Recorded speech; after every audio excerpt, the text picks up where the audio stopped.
Naquele dia de sol escaldante no interior de Goiás, uma mulher chorava sozinha em um banco na pequena vila. Minutos antes, o médico havia dito algo que destruiu seu coração. Ela nunca poderia ter filhos, mas naquele mesmo instante, um fazendeiro viúvo se aproximou com seus 2 meninos, e o que aconteceu ali mudaria o destino de todos para sempre.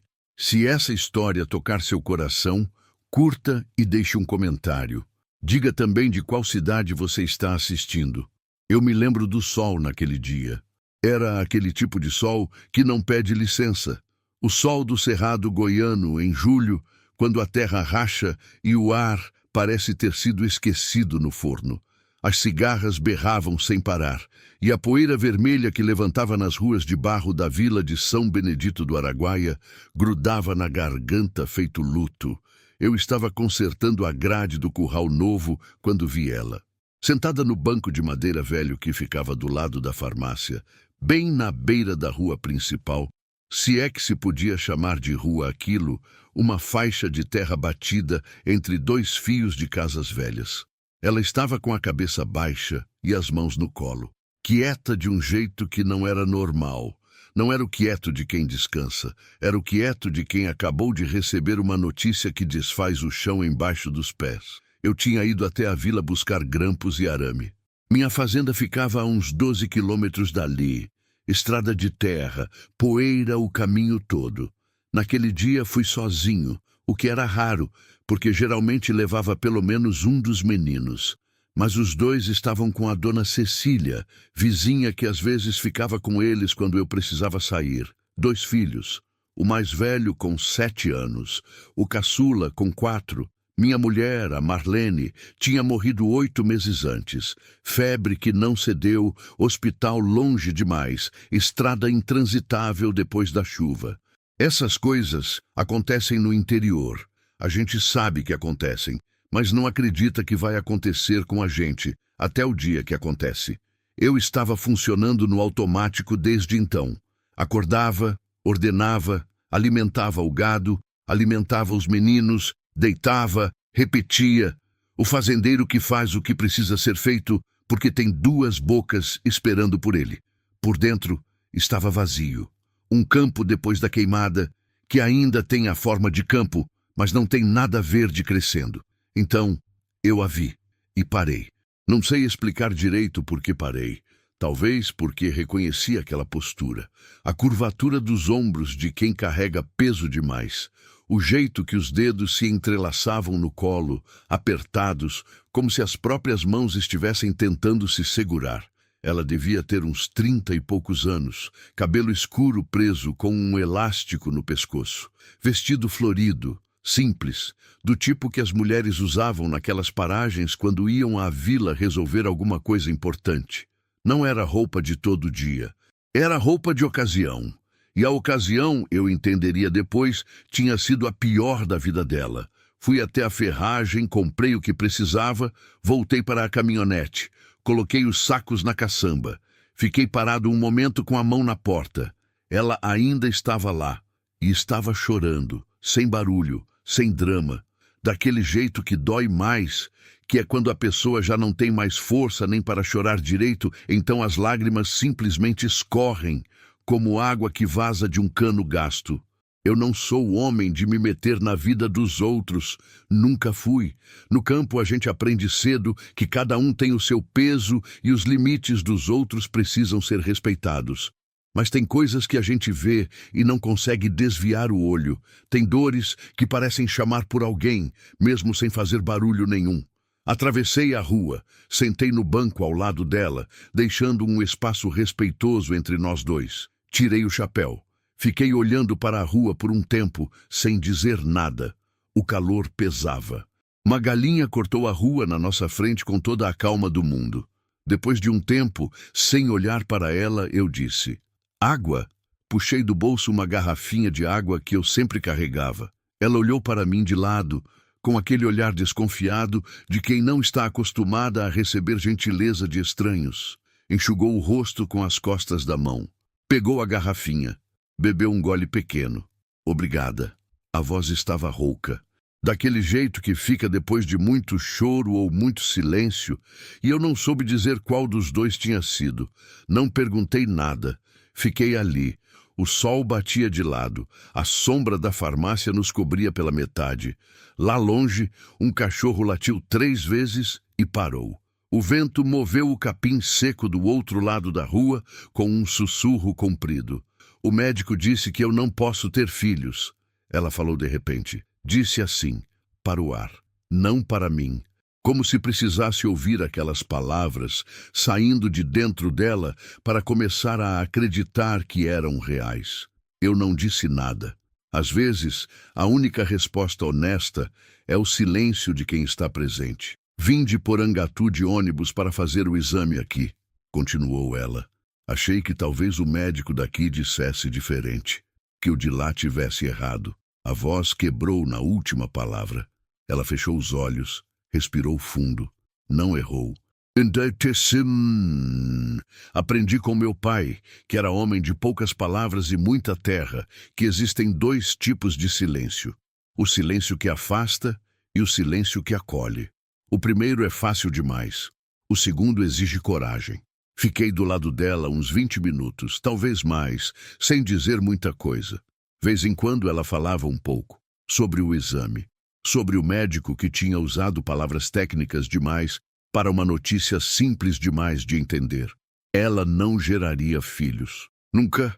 O corpo dela, por razões que ela não conseguia explicar direito e eu não precisava entender em detalhes, simplesmente não permitiria. Na vila onde moro, ela disse, com uma amargura quieta na voz. Mulher sem filho é mulher incompleta. Todo mundo sabe disso, mas ninguém fala aberto. Falam por trás, olham diferente, perguntam quando vai casar, quando vai ter filho, e quando a resposta não vem, começam a inventar o porquê. Eu ouvi. Ela se chamava Teresa. Teresa Aparecida dos Santos, como ela mesma disse, com o nome completo, de um jeito que me pareceu que ela estava se apresentando para si mesma também, reafirmando que ainda existia mesmo depois daquela notícia. Tinha 32 anos. Vivia com a mãe idosa numa cidadezinha a uns 40 quilômetros dali. Trabalhava costurando para fora, fazendo bainhas, consertando roupas, o tipo de trabalho que sustenta sem aparecer. Nunca tinha casado. Havia um homem, anos atrás, que tinha ido embora quando os exames começaram a sugerir o que o médico tinha confirmado naquele dia. Ele disse que precisava de uma família de verdade. Ela falou, sem raiva, o que era a parte mais triste. Como se eu não fosse de verdade. Aquilo ficou pendurado no ar entre nós dois. Eu pensei na Marlene, no jeito que ela ria. Nos 2 meninos que ela tinha deixado, o Pedro com 7 anos e o Davi com 4, que ainda perguntavam às vezes onde a mãe estava, de um jeito que eu não sabia responder, sem a voz tremer. Pensei em como a vida tem uma crueldade precisa às vezes. Essa mulher que queria ser mãe e não podia, eu que tinha 2 filhos e não tinha mais ninguém para ajudá-los a crescer direito. Não foi um pensamento calculado. Não foi um plano, foi mais uma coisa que surgiu de um lugar dentro de mim que eu não sabia que ainda existia, depois de 8 meses no automático. Chamei os meninos com um aceno. Eles estavam do outro lado da rua, em frente à venda, com a dona Cecília, que tinha aparecido para tomar um refresco. O Pedro veio primeiro correndo, levantando poeira com os pés descalços. O Davi atrás, tentando acompanhar o irmão com as perninhas curtas. Pararam na minha frente. Olharam para a mulher com aquela curiosidade direta que só criança tem. Oi, disse o Davi. Simples assim. Teresa olhou para eles, e eu vi o que acontece no rosto de uma pessoa quando ela vê exatamente o que mais quer no mundo e, ao mesmo tempo, o que mais lhe foi negado. Uma dor e uma ternura ao mesmo tempo, misturadas de um jeito que não tem nome. Oi, ela respondeu, com um sorriso que custou caro. Por que a senhora está chorando? Perguntou o Pedro, direto, sem maldade. É Pedro, eu adverti. Deixa, ela disse, e olhou para o menino. Recebi uma notícia triste hoje. A minha mãe morreu. disse o Davi, com aquela naturalidade desconcertante das crianças pequenas. A gente ficou triste também. Teresa fechou os olhos por um segundo. Quando abriu, estavam brilhando de novo. Eu respirei fundo. Olhei para o horizonte de cerrado que se esticava além das casas. Pensei em tudo que podia dar errado. Pensei em como aquilo era loucura. Pensei que um homem sensato não faria isso. Depois pensei no Pedro e no Davi crescendo numa casa sem presença de mulher, sem aquele cuidado específico que eu, por mais que tentasse, não sabia dar. Pensei nela voltando de ônibus para uma cidadezinha onde seria olhada de lado para sempre. Não me virei para ela de imediato. Fiquei mais um tempo olhando para o nada. Depois, devagar, como quem está pesando cada palavra antes de colocá-la no mundo, falei: eu sei que a senhora não me conhece. E eu não a conheço, mas eu tenho 2 filhos que ficaram sem mãe, e a senhora é uma mulher que quer ser mãe. Não sei se isso significa alguma coisa, mas me pareceu que eu deveria falar. O silêncio que veio depois foi diferente de todos os outros daquela tarde. Teresa me olhou por um longo tempo sem dizer nada. Eu entendi. Teria feito o mesmo. Um homem estranho, numa vila que ela não conhecia bem, acabava de dizer uma coisa que não tinha explicação racional. Uma proposta que soava absurda, da forma que toda verdade inesperada soa, antes de a pessoa ter tempo de examinar se é real. O senhor está me pedindo para... Ela começou e parou. Não estou pedindo nada, eu disse. Estou dizendo o que é verdade. Tenho 2 filhos que precisam de alguém. A senhora quer ser mãe. O resto é coisa que a gente não pode planejar. Somos estranhos. Somos. Isso é loucura. Provavelmente. Ela olhou para os meninos, que tinham perdido o interesse na conversa e estavam agachados examinando uma formiga carregadeira com a seriedade que só criança dedica a essas pesquisas. Como é seu nome? Ela perguntou. Augusto. Augusto Ferreira Neto. Augusto, ela repetiu, como se estivesse testando o peso da palavra. E a fazenda fica onde? 12 quilômetros daqui. Estrada de terra. Gado de corte, uns alqueires de pasto, uma casa velha, mas de pé. A casa é grande, grande o suficiente. Ela ficou quieta de novo. Eu não pressionei. Sabia que aquele silêncio era necessário. Era o silêncio de alguém reorganizando o mundo dentro da cabeça, tentando entender se o que estava ouvindo era possível ou apenas o tipo de esperança cruel que a vida às vezes oferece antes de tirar. Foi o Davi que fez a coisa que nenhum adulto teria coragem de fazer. Ele se levantou da calçada, caminhou até Teresa e colocou a mãozinha pequena na mão dela, sem dizer nada. Apenas colocou. E ficou ali, olhando para ela com aqueles olhos grandes e escuros da Marlene, que reapareciam nele às vezes com uma força que me cortava por dentro. Teresa olhou para aquela mão, e eu vi de verdade, não imaginei, o momento exato em que algo dentro dela cedeu, não quebrou, cedeu, como uma porta que estava trancada há muito tempo, e de repente alguém encontrou a chave certa. Ela fechou os dedos em volta da mãozinha do Davi e disse, me deixa pensar até amanhã. Ela apareceu no dia seguinte às 7 da manhã. Eu estava no curral quando ouvi a caminhonete do Benedito, o taxista da vila, parando na frente do portão. Desci do mourão onde estava pregando arame e fui andando sem pressa, tentando não demonstrar o quanto estava nervoso.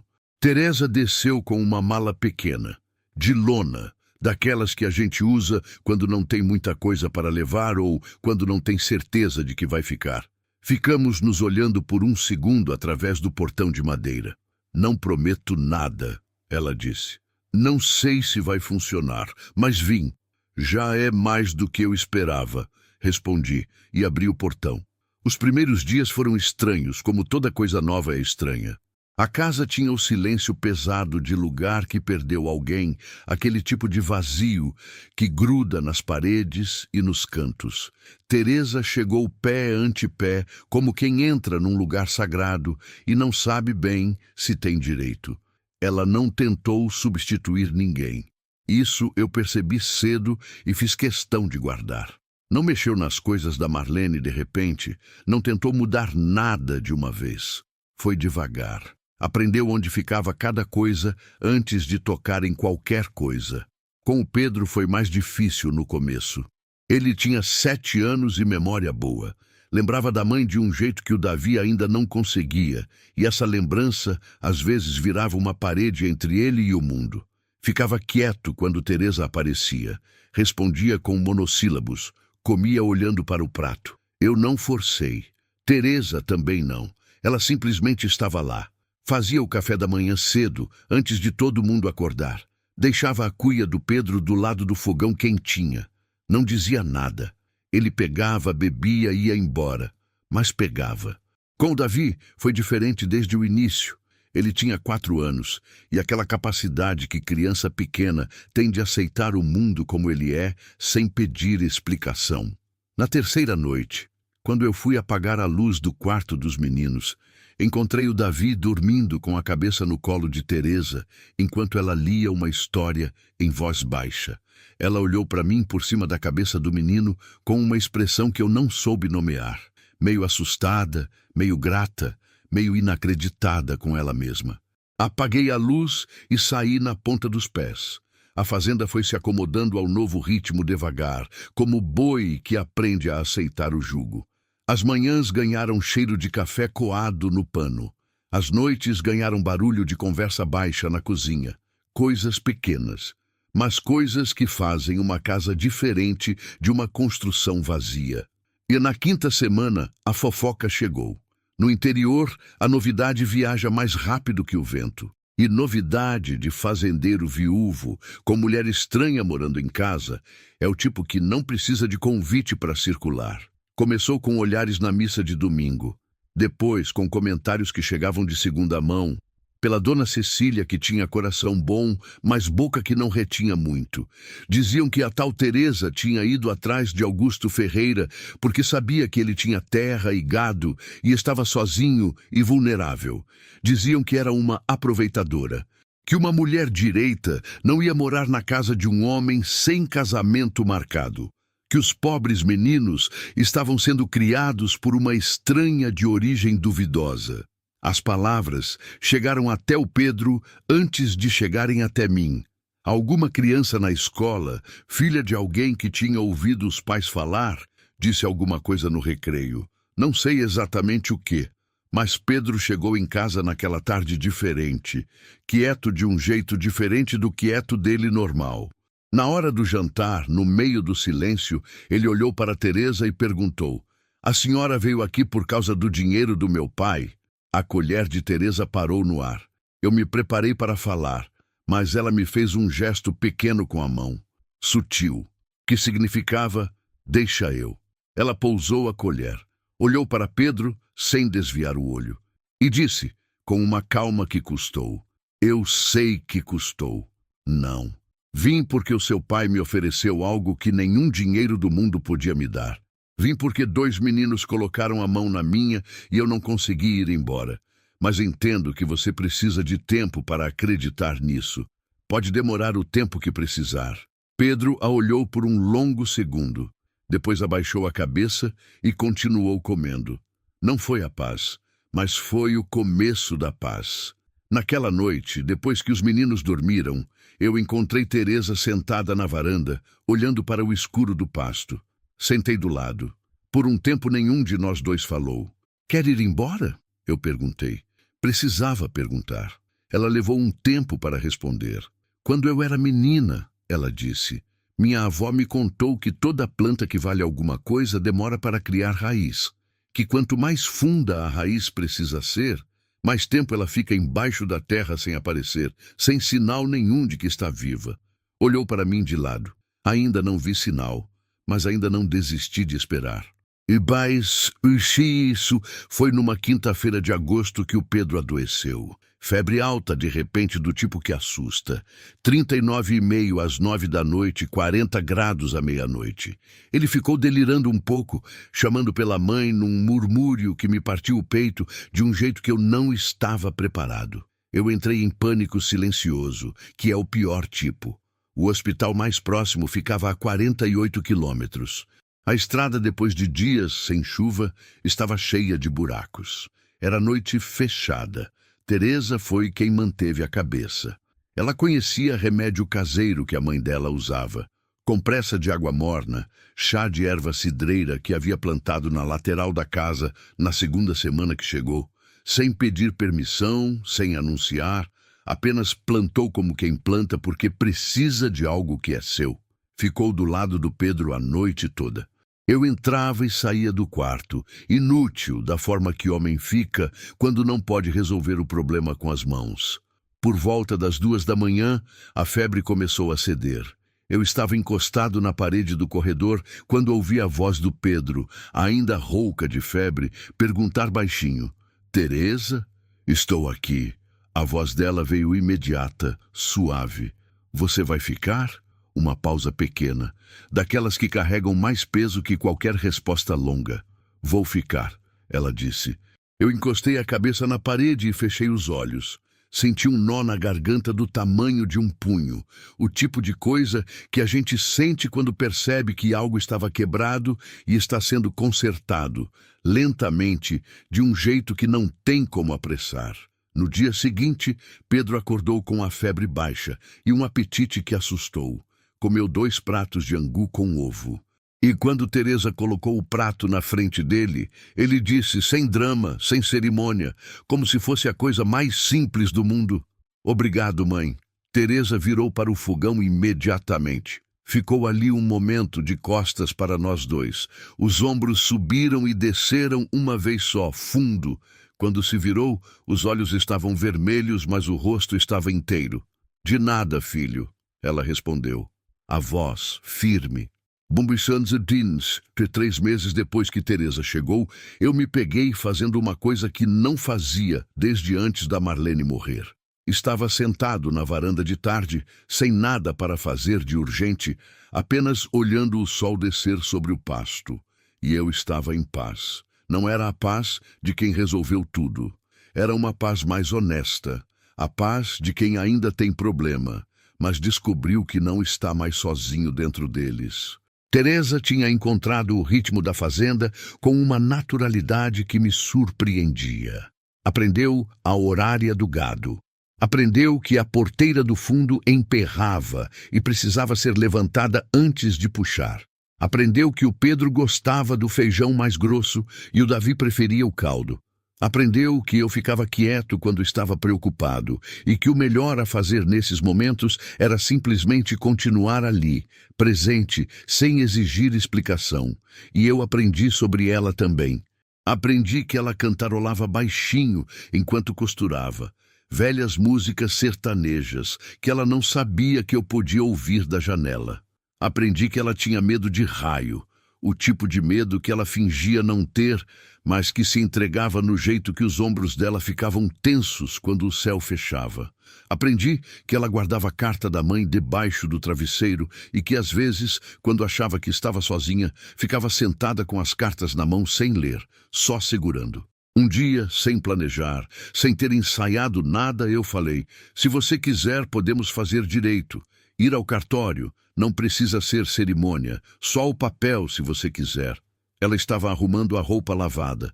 Parou com uma camisa do Pedro nas mãos. Ficou um tempo assim. "Não é pela terra?" ela perguntou. Precisava perguntar. Eu entendi. "É pelos meninos," eu disse. "E porque acho que você merece ter certeza de que tem um lugar aqui. Um lugar seu, de verdade." Ela dobrou a camisa devagar. "Me dá um tempo," ela disse. "Tenho tempo," respondi. E tinha. Pela primeira vez em muito tempo eu tinha. 6 meses depois que Teresa chegou, a avó do Pedro e do Davi, a mãe da Marlene, veio nos visitar. Eu não sabia como aquilo ia correr. Dona Zefinha era mulher de opinião firme e coração possessivo com os netos. Tinha ficado quieta quando soube da novidade, o que significava que estava guardando a reação para a hora certa. Chegou numa tarde de sábado. Desceu do carro com aquela postura de quem veio inspecionar. Cumprimentou os meninos com beijos longos. Me cumprimentou com aperto de mão. Olhou para Teresa com um olhar que pesava tudo de uma vez. Os meninos, sem que ninguém pedisse, foram para o lado de Teresa. natural, como quem vai para onde é seu lugar. O Davi pegou na mão dela. O Pedro ficou do lado, encostado no braço dela, com aquela intimidade de filho. Dona Zefinha ficou olhando para aquela cena por um longo momento. Eu me preparei para o pior, mas ela se aproximou de Teresa, devagar, e disse: "Minha filha não pode ser substituída." Teresa abriu a boca, mas Dona Zefinha continuou: "Mas esses meninos precisam de alguém que os ame, e qualquer cego vê que você os ama." Ficou em silêncio um segundo. "Então está bem," ela disse. "Simples assim. Está bem." Hoje, o Pedro tem 10 anos e o Davi tem 7. O Pedro outro dia me perguntou se Teresa era a mãe de verdade dele. Eu pensei antes de responder, pesando as palavras com cuidado. Disse que mãe de verdade é quem fica, é quem levanta de madrugada com febre, é quem sabe exatamente como você gosta do feijão. É quem chora escondido quando você chora, mas fica de pé na sua frente para você ter onde se apoiar. Ele pensou um pouco, depois disse: "Então ela é", e foi brincar. Teresa ouviu da cozinha. Eu sei que ouviu, porque a colher parou de mexer por um instante e depois recomeçou devagar, e quando ela passou pela sala um pouco depois, os olhos estavam brilhando daquele jeito que eu já aprendi a reconhecer. Eu ainda tenho dias difíceis. A saudade da Marlene não some, aprende a morar em outro lugar dentro da gente, num cômodo mais quieto, mas não some. Teresa entende isso. Nunca tentou apagar o que foi, só ajudou a continuar o que é. A fazenda continua do mesmo jeito por fora. O sol continua sem pedir licença. A poeira vermelha ainda gruda na garganta, as cigarras ainda berram em julho.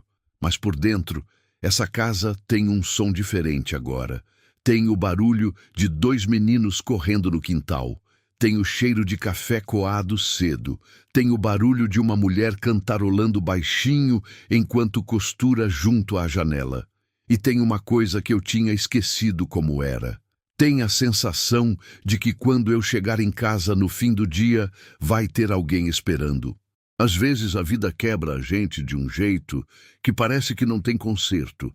E aí, num banco de madeira velho, numa vila esquecida no meio do cerrado, a gente senta do lado de um estranho e, sem planejar, sem merecer, sem entender direito como, começa a ser costurado de volta. Há famílias que nascem do sangue.